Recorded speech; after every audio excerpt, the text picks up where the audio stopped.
आपका मेरे चैनल भक्ति का ज्ञान में हार्दिक स्वागत है। प्रिय भक्तगण, आज हम आपको एक कथा का श्रवण करा रही हूँ जो सुनने मात्र से आपके जीवन में सुख, संपत्ति और धन की वर्षा होगी। तो चलिए कथा को प्रारंभ करते हैं। भगवान शिव माता पार्वती से कहते हैं, सपने में सांप देखने के कौन से 7 संकेत मिलते हैं। फिर माता पार्वती कहती हैं, हे प्राणनाथ, कृपया आप ही मुझे वह 7 संकेत बताएं। फिर भगवान शिव कहते हैं, हे देवी, क्या आपने भी कई बार सपनों में सांप देखा है? अगर हाँ, तो इस वीडियो को पूरा जरूर देखें। इस वीडियो के माध्यम से हम आपको बताएंगे कि सपनों में सांप दिखाई देने का क्या अर्थ होता है। प्राचीन ग्रंथों में सपनों में सांप देखने के अर्थ के बारे में विस्तार से बताया गया है। इन सपनों का जीवन से कोई ना कोई नाता होता है। प्राचीन काल से ही नागों को पूजनीय माना गया है और जब ये नाग सपनों में आते हैं तो ये भविष्य से जुड़े संकेत देते हैं। कुछ संकेत तो इतने महत्वपूर्ण होते हैं कि उन्हें कभी नजरअंदाज नहीं करना चाहिए। इसलिए हे देवी, आप इस वीडियो को पूरा जरूर देखें, क्योंकि आधा अधूरा ज्ञान घातक होता है। अगर आप यह कहानी सुन रहे हैं तो पूरा सुनिए। इस कथा को आधा अधूरा छोड़कर जाने की गलती मत करिएगा, क्योंकि इस पवित्र कथा को पूरा सुनने से मनचाहा फल की प्राप्ति होगी। इसलिए इस कथा को पूरा सुने। आप शिव भक्त हैं तो भोलेनाथ का अनादर ना करें। तो चलिए जानते हैं भगवान शिव ने मां पार्वती को नागों के सपनों से जुड़े कौन से रहस्य बताए हैं। एक बार की बात है, कैलाश पर्वत की ऊंची चोटियों पर देवी पार्वती और भगवान शिव एक साथ बैठे थे। भगवान शिव ने मुस्कुराते हुए देवी पार्वती की ओर देखा और कहा, हे देवी, सपने हमारे अवचेतन मन की अभिव्यक्ति होते हैं। वे हमारे जीवन की घटनाओं, भावनाओं और आकांक्षाओं का प्रतिबिंब होते हैं। हर सपना कुछ न कुछ अर्थ रखता है और हमें आने वाली घटनाओं की पूर्व सूचना देता है। देवी पार्वती ने फिर पूछा, हे स्वामी, अगर किसी को सपने में सांप दिखाई दे तो उसका क्या अर्थ होता है? मनुष्यों को सपने में सांप क्यों दिखाई देते हैं? क्या सपने में सांप देखने से कोई संकेत मिलते हैं? कृपया मुझे विस्तार से बताइए। भगवान शिव ने उत्तर दिया, हे पार्वती, आपने सही कहा है। सपने में सांप दिखाई देना भविष्य से जुड़ा एक महत्वपूर्ण संकेत होता है। इस विषय को समझाने से पहले मैं तुम्हें एक प्राचीन कथा सुनाता हूं। यह कथा एक राजा और आस्तिक मुनि की है। इस कथा को सुनने के बाद तुम्हें पता चल जाएगा कि सपने में सांप क्यों दिखाई देते हैं। इसलिए तुम इस कथा को पूरा जरूर सुनना। जो भी इस कथा को ध्यान से सुनता है उसे इसका महत्व समझ में आता है।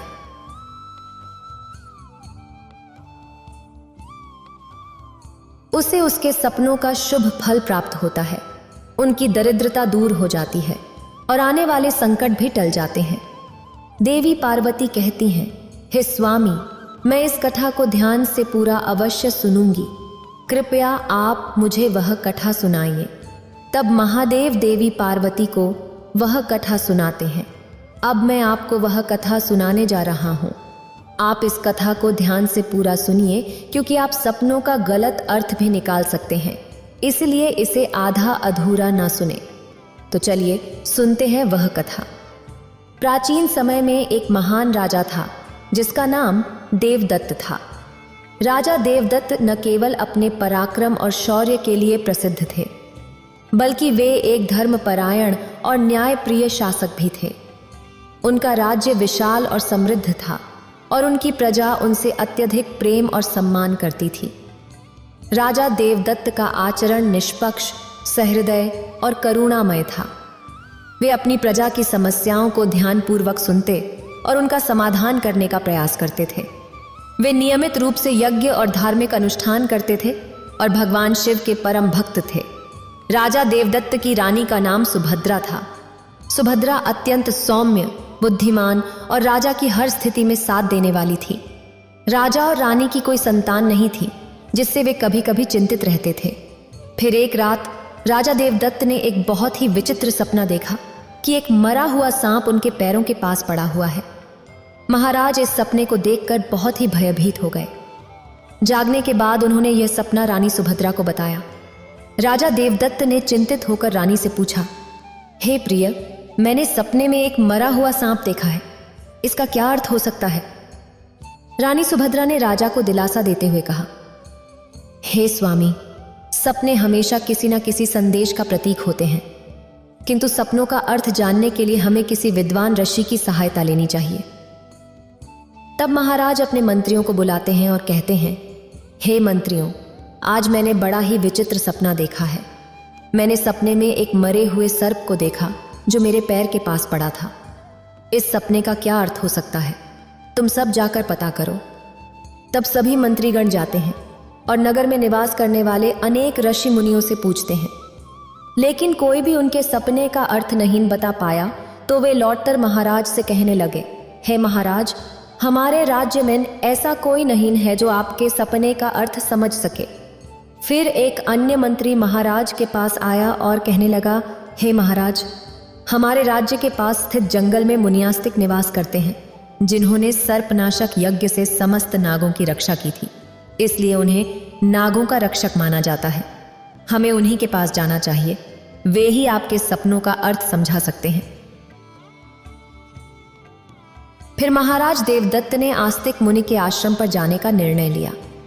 महाराज अपने सिपाहियों के साथ रथ में बैठकर आस्तिक मुनि के आश्रम पर पहुंचे।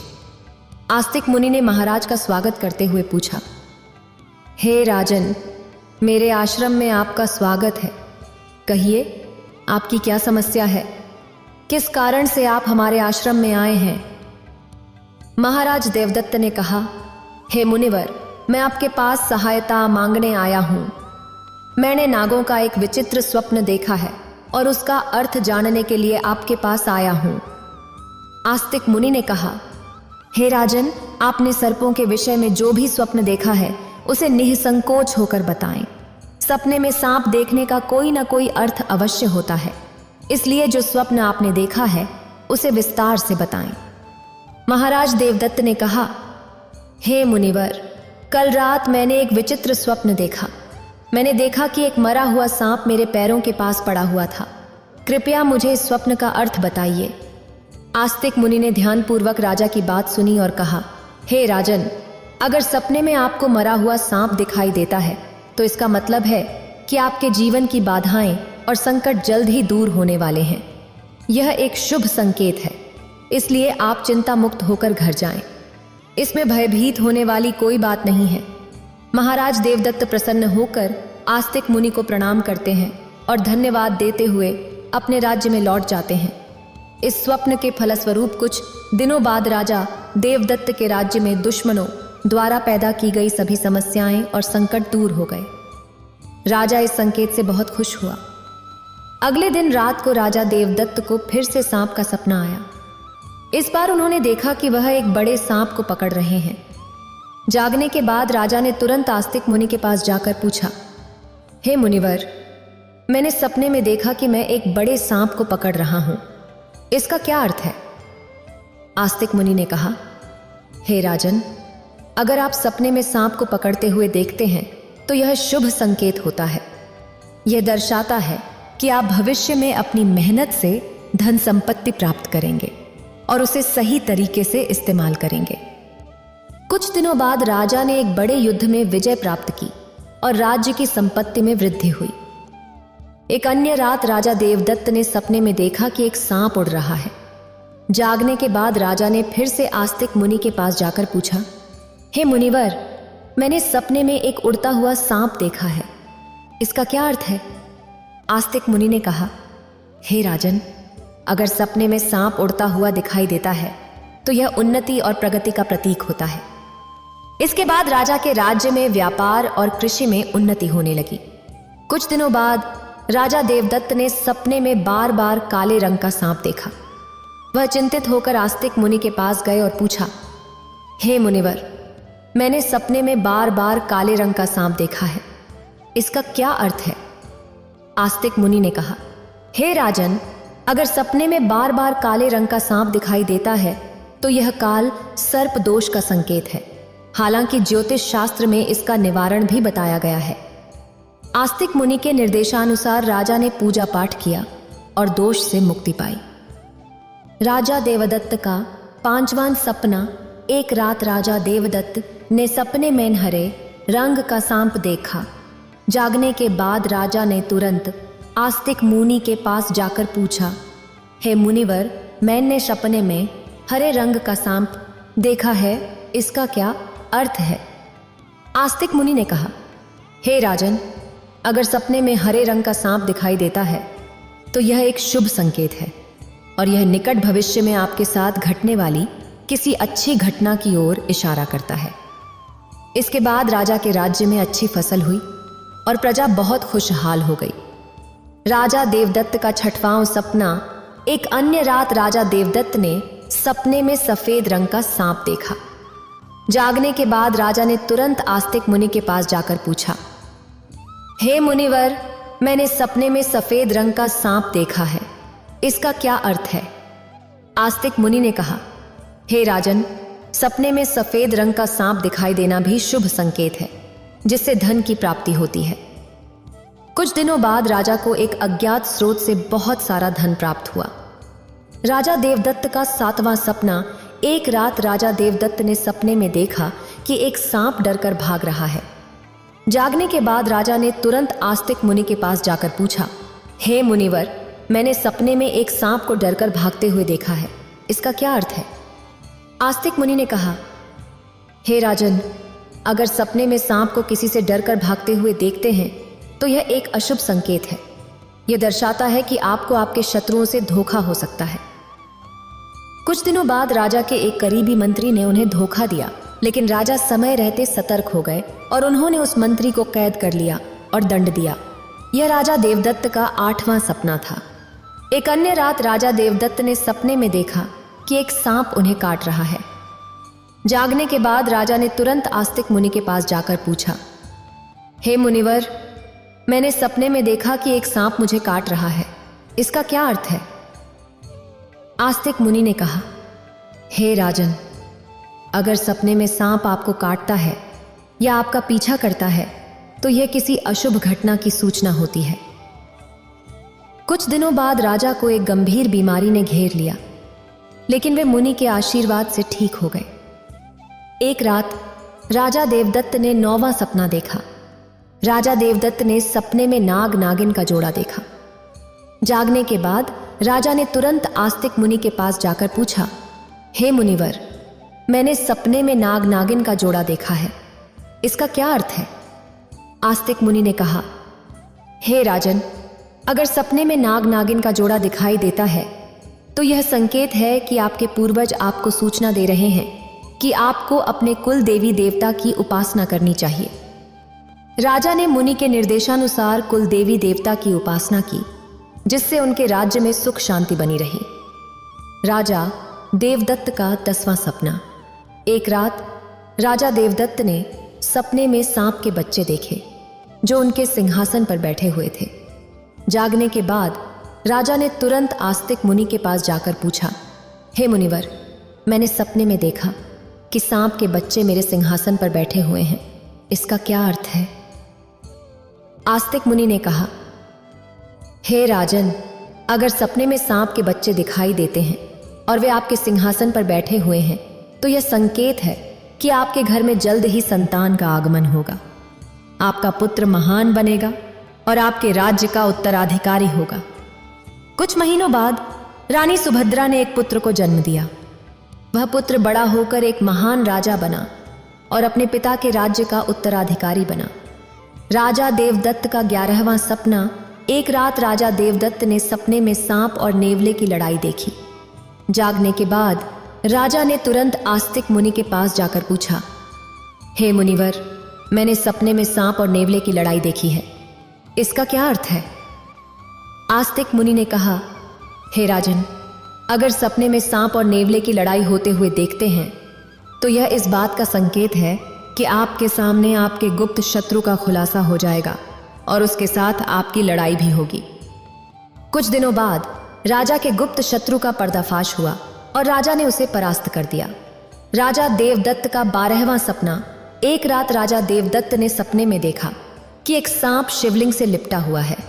जागने के बाद राजा ने तुरंत आस्तिक मुनि के पास जाकर पूछा, हे मुनिवर, मैंने सपने में सांप को शिवलिंग से लिपटा हुआ देखा है, इसका क्या अर्थ है? आस्तिक मुनि ने कहा, हे राजन, अगर सपने में सांप को शिवलिंग से लिपटा हुआ देखते हैं तो यह दर्शाता है कि भगवान शिव की आपको कृपा प्राप्त होगी और आपकी कोई विशेष मनोकामना पूर्ण होगी। इसके बाद राजा ने भगवान शिव की आराधना की और उनकी विशेष मनोकामना पूर्ण हो गई। राजा देवदत्त का 13वां सपना। एक राजा देवदत्त को भयंकर सपना आया। उन्होंने देखा कि एक काला सांप उनकी छाती पर आकर बैठा है। राजा बहुत भयभीत हो गया और तुरंत आस्तिक मुनि के पास पहुंचा। हे मुनिवर, मैंने एक भयंकर सपना देखा है। एक काला सांप मेरी छाती पर आकर बैठा था। इसका क्या अर्थ है? राजा ने घबराते हुए पूछा। आस्तिक मुनि ने गंभीर स्वर में कहा, हे राजन, यह सपना आपके लिए एक गंभीर चेतावनी है। इसका अर्थ है कि आपकी मृत्यु निकट है। आपको तुरंत भगवान शिव की शरण में जाना चाहिए और उनकी आराधना करनी चाहिए। वे ही आपको इस संकट से बचा सकते हैं। राजा देवदत्त भयभीत हो गया और तुरंत भगवान शिव की आराधना करने लगा। उसने कठोर तपस्या की और भगवान शिव को प्रसन्न करने के लिए अनेक यज्ञ और अनुष्ठान किए। भगवान शिव राजा देवदत्त की भक्ति और तपस्या से प्रसन्न हो गए और उन्होंने प्रकट होकर कहा, हे राजन, मैं तुम्हारी भक्ति और तपस्या से प्रसन्न हूं। तुमने अपनी मृत्यु के भय से नहीं बल्कि सच्चे मन से मेरी आराधना की है। इसलिए मैं तुम्हें आशीर्वाद देता हूं कि तुम्हारी आयु लंबी होगी और तुम स्वस्थ एवं सुखी जीवन जियोगे। राजा देवदत्त ने श्रद्धापूर्वक कहा, हे महादेव, आपकी कृपा से मेरी आयु लंबी हो गई। मैं आपके आशीर्वाद के लिए अत्यंत आभारी हूं। मैं सदा आपकी आराधना करता रहूंगा। भगवान शिव ने राजा को आशीर्वाद दिया और उसकी मृत्यु का संकट टल गया। राजा देवदत्त ने लंबे समय तक अपने राज्य में सुख और शांति से शासन किया। कथा सुनने के बाद देवी पार्वती ने कहा, हे स्वामी, यह कथा अत्यंत रोचक और शिक्षाप्रद है। अब मुझे समझ में आ गया कि सपनों का क्या महत्व होता है और वे हमारे जीवन को किस प्रकार प्रभावित करते हैं। तब भगवान शिव मुस्कुराते हुए बोले, हे पार्वती, सपने हमें हमारे अवचेतन मन की गहराइयों से जोड़ते हैं और महत्वपूर्ण संदेश देते हैं। हमें उन्हें समझने और उनसे सीखने की कोशिश करनी चाहिए। राजा देवदत्त के सपनों ने यह सिद्ध कर दिया कि हर सपना एक संदेश लेकर आता है। यदि सपने में मरा हुआ सांप आता है तो यह जीवन की बाधाओं और संकटों के समाप्त होने का संकेत देता है। यह शुभ संकेत है कि कठिनाइयां दूर हो रही हैं और सुखद समय आने वाला है। यदि सपने में कोई सांप को पकड़ता है तो यह दर्शाता है कि व्यक्ति अपनी मेहनत से धन संपत्ति प्राप्त करेगा और उसे सही तरीके से इस्तेमाल करेगा। यह सफलता और समृद्धि का प्रतीक है। यदि सपने में उड़ता हुआ सांप दिखता है तो यह उन्नति और प्रगति का प्रतीक है, जिसका अर्थ है कि व्यक्ति के जीवन में विकास और तरक्की होगी। यदि सपने में काले रंग का सांप दिखाई देता है तो यह काल सर्प दोष का संकेत है, जो अशुभ होता है, लेकिन इसका निवारण संभव है, जिससे व्यक्ति को राहत मिल सकती है। यदि सपने में हरे रंग का सांप आता है तो यह शुभ संकेत है और निकट भविष्य में अच्छी घटनाओं का पूर्वाभास कराता है। यह सुख समृद्धि का प्रतीक है। यदि सपने में सफेद रंग का सांप दिखाई देता है तो यह धन की प्राप्ति का संकेत है। यह सपना आर्थिक समृद्धि और सफलता की ओर इशारा करता है। यदि सपने में कोई सांप मनुष्य से डरकर दूर भाग रहा है तो यह अशुभ संकेत है और यह दर्शाता है कि शत्रुओं से धोखा हो सकता है। सावधान रहने की आवश्यकता है। अगर सपने में किसी व्यक्ति को सांप काटता है तो यह किसी अशुभ घटना का संकेत हो सकता है, जो व्यक्ति के स्वास्थ्य या सुरक्षा के लिए खतरा हो सकता है। अगर सपने में नाग नागिन का जोड़ा दिखाई देता है तो यह संकेत है कि पूर्वजों की ओर से सूचना मिल रही है कि कुल देवी देवता की उपासना करनी चाहिए, जिससे कुल में सुख शांति बनी रहती है।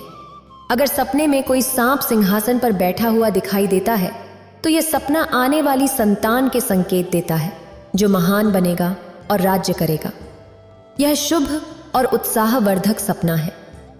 अगर सपने में सांप और नेवले की लड़ाई दिखाई देती है तो यह गुप्त शत्रु के खुलासे और उससे संघर्ष का संकेत है।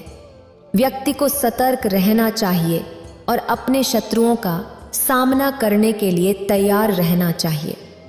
यदि सपने में कोई सांप शिवलिंग से लिपटा हुआ दिखाई देता है तो यह भगवान शिव की कृपा और किसी विशेष मनोकामना की पूर्ति का संकेत है। यह अत्यंत शुभ और आध्यात्मिक सपना है।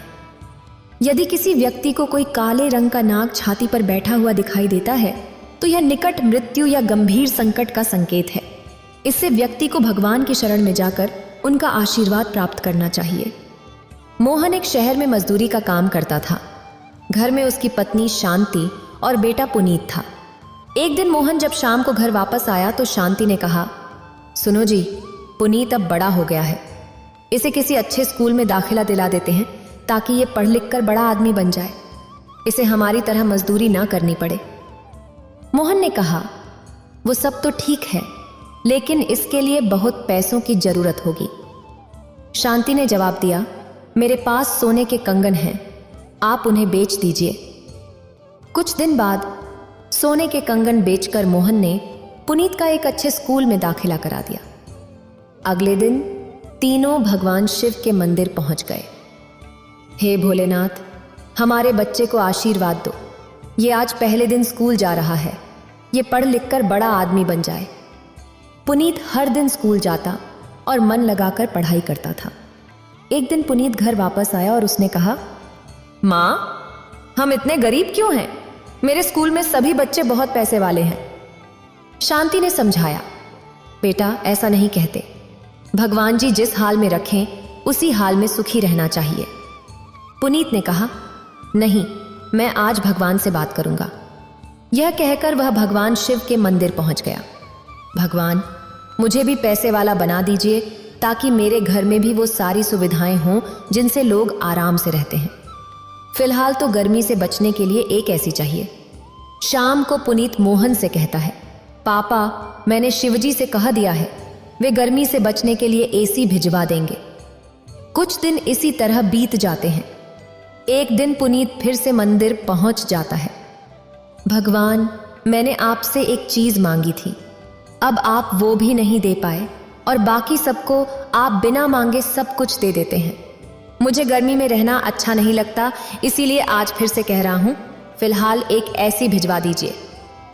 अगले दिन जब मोहन काम पर जाने के लिए निकल रहा था तभी दो आदमी उसके पास आते हैं। भैया, ये ऐसी कहाँ लगाना है? मोहन कहता है, लेकिन भैया, हमने तो कोई ऐसी नहीं मंगाया। वे कहते हैं, वो सब हमें नहीं पता, हमारे मालिक ने इसी घर में ऐसी लगाने को कहा है। मोहन मना करता रहता है, लेकिन वे दोनों नहीं मानते और ऐसी मोहन के घर में लगाकर चले जाते हैं।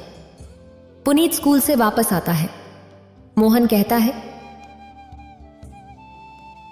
बेटा, देखो, गलती से किसी और का ऐसी हमारे घर में लगा दिया है, अब ना जाने क्या होगा। पुनीत कहता है, माँ, ये ऐसी भगवान जी ने भेजा है, मैंने शिवजी से कहा था, उन्होंने ही ये ऐसी भेजा है। शाम को मोहन घर वापस आता है तो देखता है कि पुनीत एसी की ठंडी हवा में आराम से लेटा है।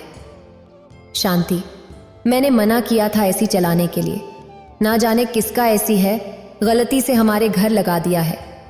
नहीं पिताजी, आपको नहीं पता, ये ऐसी भोले बाबा ने हमारे घर भेजा है। बेटा, ऐसा नहीं कहते, हम गरीबों के घर में ऐसी नहीं लग सकता, तू इसे बंद कर दे, नहीं तो इसके दाम चुकाने पड़ जाएंगे। अगले दिन मोहन सुबह तैयार हो रहा था। आज मैं काम पर नहीं जा रहा हूं, आसपास की दुकानों पर जाकर पता करता हूं और ये ऐसी जिसका भी है उसे ढूंढ कर वापस करवाता हूं। पापा, अब बेकार परेशान हो रहे हो, ये ऐसी शिवजी ने मेरे लिए भेजा है। बेटा, ऐसा नहीं होता, और फिर उसका खर्चा भी बहुत आएगा, हम कहां से चुकाएंगे?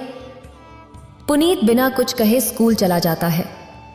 शांति कुछ देर बाद पुनीत को लेकर मंदिर पहुंच जाती है।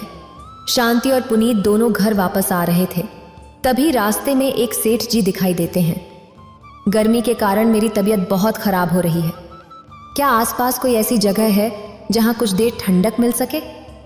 शांति सेठ जी को अपने घर ले आती है और एसी चला देती है, साथ ही सेठ जी को लस्सी बनाकर देती है। बेटी, यहां आकर ऐसा लग रहा है जैसे स्वर्ग में आ गया, बहुत आराम मिल रहा है। बेटा, तुमने आज मेरी जान बचाई है, नहीं तो मैं गर्मी में मर ही जाता। तुम्हारी जगह कोई और होता तो अपने एसी वाले घर में घुसने भी नहीं देता। सेठ जी, ये तो गलती से किसी का एसी क्या है। असती आताई कुनिए, हमारे घर लग गया है, नहीं तो हमारी क्या औकात ऐसी लगाने की। सेठ जी, ये सब भगवान शिव का कमाल है, उन्होंने ही ऐसी भेजा है मेरे लिए। सेठ जी, इसकी बातों में मत आइए, ये तो बच्चा है, तभी सेठ जी भेष बदलकर भगवान शिव के रूप में प्रकट हो जाते हैं। उन्हें देखकर शांति उनके पैरों में गिर जाती है। मैं तो तुम्हारी परीक्षा ले रहा था, कहीं तुम्हारे अंदर भी घमंड पैदा तो नहीं हो गया। भगवान, आपके दर्शन पाकर हम धन्य हो गए, हमें और कुछ नहीं चाहिए। मैंने ये सब अपने छोटे भक्त के लिए भेजा है ताकि उसका विश्वास बना रहे। आज से तुम्हें किसी भी प्रकार का कष्ट नहीं होगा, तभी उनका घर धन धान्य से भर जाता है। भगवान शिव अंतर ध्यान हो जाते हैं। जब मोहन को ये सब पता चलता है तो वह दोनों को लेकर भगवान शिव के मंदिर जाता है और भगवान के चरणों में गिर जाता है। पुनीत पढ़ लिखकर बहुत बड़ा आदमी बन जाता है। पूरा परिवार भगवान शिव की कृपा से सुखी जीवन व्यतीत करने लगता है। इस प्रकार भगवान शिव ने देवी पार्वती को सभी सपनों के रहस्यों के बारे में बताया। अगर आपको ये वीडियो अच्छी लगी हो तो लाइक करें और शेयर करें और मेरे चैनल भक्ति का ज्ञान को सब्सक्राइब करें। आपका धन्यवाद।